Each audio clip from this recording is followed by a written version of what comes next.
présidentielle du 12 octobre prochain, la candidature unique de l'opposition au centre des débats. Dans la capitale, regards et opinions des citoyens rencontrés sont convergents. Pour ces derniers, les leaders de l'opposition prêcheraient pour leur propre chapelle. On entend des rumeurs qui viennent de gauche à droite que certains leaders de l'opposition se réunissent, mais comme on sait que, moi personnellement, je sais que dans ces partis d'opposition-là, ce ne sont que des délégués tribaux.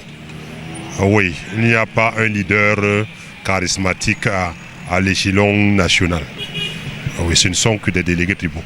Ça veut dire que chacun représente sa part de saucisson là où il est né. La réalité, malheureusement, nous fait croire que c'est impossible.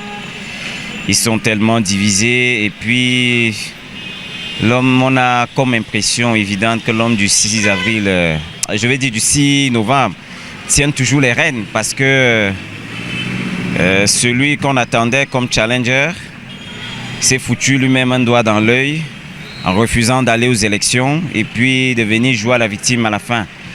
Cette candidature unique de l'opposition, pour moi, cette fois-ci, n'est pas vraisemblable. Selon les citoyens rencontrés, les intérêts personnels seraient privilégiés au détriment de l'intérêt général. Ils accusent aussi le pouvoir de jouer un rôle trouble, divisé pour mieux régner. C'est une candidature impossible.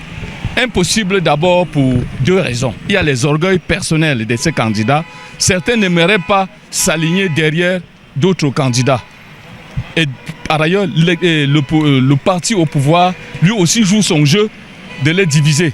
Cela veut dire que s'il y a deux ou trois partis, ils s'arrangent pour qu'il n'y ait pas de candidature unique de l'opposition. Tous veulent être candidats. On a même déjà été déçus. 84 candidats, c'est du jamais vu dans une élection présidentielle. C'est comme si ça manquait déjà de sérieux. Donc, je ne crois pas à une candidature unique de l'opposition. Moi, j'aime être réaliste. Je pense plutôt que le président actuel risquera encore de passer.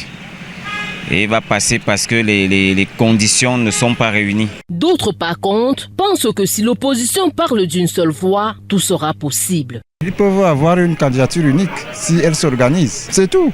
Pour changer la donne, les citoyens prescrivent comme feuille de route que les programmes politiques mettent un accent sur les problèmes auxquels les populations font face au quotidien.